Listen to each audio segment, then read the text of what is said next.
And man, oh man, a major money bomb just dropping on the 2012 race. And now the guy dropping it is headlining our soiree. Welcome, everyone. I'm Neil Cavuto. And while Rick Perry is pulling out all the stops today, is this guy where all the grassroots dough actually starts and stops? We've got some fresh numbers showing Ron Paul reeling in close to $3 million in the last 5 days. More than 44,000 donations coming in from all 50 states. So for critics counting him out, maybe they should think twice as he just counts the cash? The Republican presidential candidate joining us now on the phone from Jackson, Texas. Congressman, these are off-the-chart numbers. And what makes them striking is largely in small denominations, thousands of them. Well, it's very encouraging because if you got it all from the large donations through bundling by banking interests and others, that wouldn't be very encouraging to me. But no, I think the grassroots are much more aware of what I'm doing than a lot of other people, so I was very pleased with the fundraising I've been. You know, it's interesting because your fellow Texan, Rick Perry, is out with this flat tax proposal. We're going to get into a little bit. He's going to be a special guest of mine discerning it. But while he has in the past raised some big money from some big donors, nothing like what you've been able to do on the small, just average American front. Is that something you want to try to capitalize on, try to pound in the next debate? What?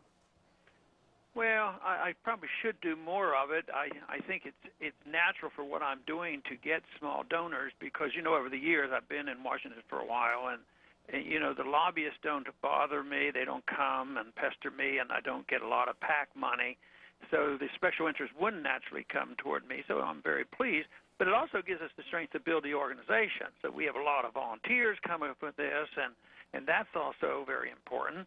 But and we're doing so much better than we had 4 years ago, but we still know we have a ways to go because sometimes we don't get on the headline news. You might be the only one that's going to be generous enough to report this today. So well, I don't know if I'm the only pleased. one. I mean, it is eye-popping when you see it. I don't care what your point of view is in the media. I mean, that's something to report on, period. What I think the media, the general media, focuses on then, Congressman, is the fact that despite all your money-making prowess, which is never in doubt, it hasn't translated with a better poll position of late. What do you say to those critics who say you're more a financial flash in the pan? Well, I would say we are doing better, you know, compared to what? Compared to 4 years ago, compared to 6 months ago? No. We keep going up. We don't surge, but we never drop. If we get a supporter, you know, they're pretty loyal. Others have surged in the polls, and they'll be top of the pack, and all of a sudden they're dropping off quickly. So ours is very, very steady, and we haven't lost ground, but we do need to prove ourselves. And that's why we're working very hard in the early stages. And I think January is a big month for us.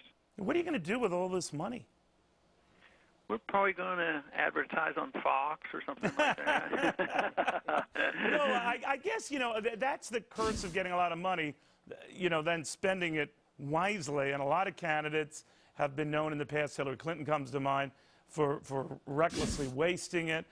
Mitt Romney 4 years ago was criticized for essentially wasting the financial advantage he briefly had. How do you get this into the right media at the right time with the right message to counter the perception that you've peaked? Yeah, and you know, we've had I think 4 or 5 ads out, and you have to have the expert help.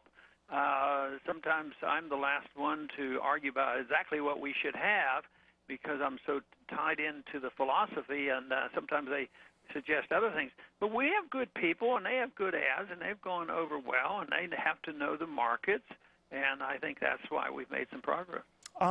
The flat tax, a simpler tax, something you have long championed, that our present tax code was and is a nightmare. Rick Perry detailing a flat tax plan of his own. This, of course, comes on the heels of Herman Cain's 999 campaign. But the Perry plan is said to be an effort to jumpstart his campaign. Too little, too late. What do you think of that plan of his? What?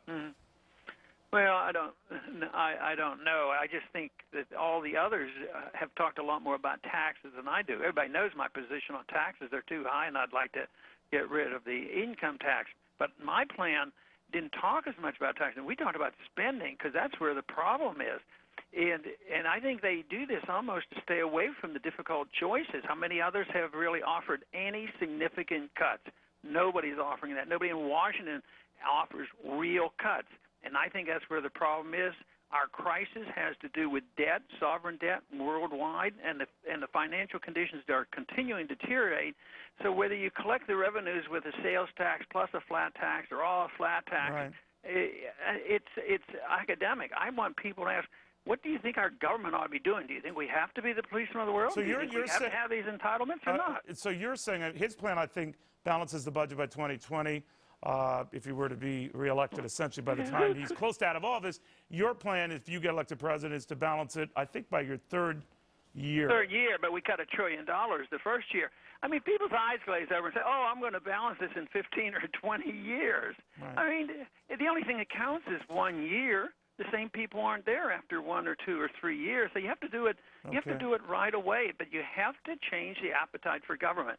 The taxes, the tax code, and the method of collection won't solve the problem. It's not an arithmetic problem. It's a strategic problem on what we think our government ought to be doing. And I think our government should be protecting our liberties and not running our lives and running the economy and policing the world. So there's a big difference. Right. And I try to emphasize that. Well, Congressman, you must be doing something right with all those folks giving you checks, $5, $10, $15 at a time. It's added up to some wampum cash. Congressman, good having you on again. Be well. Thanks.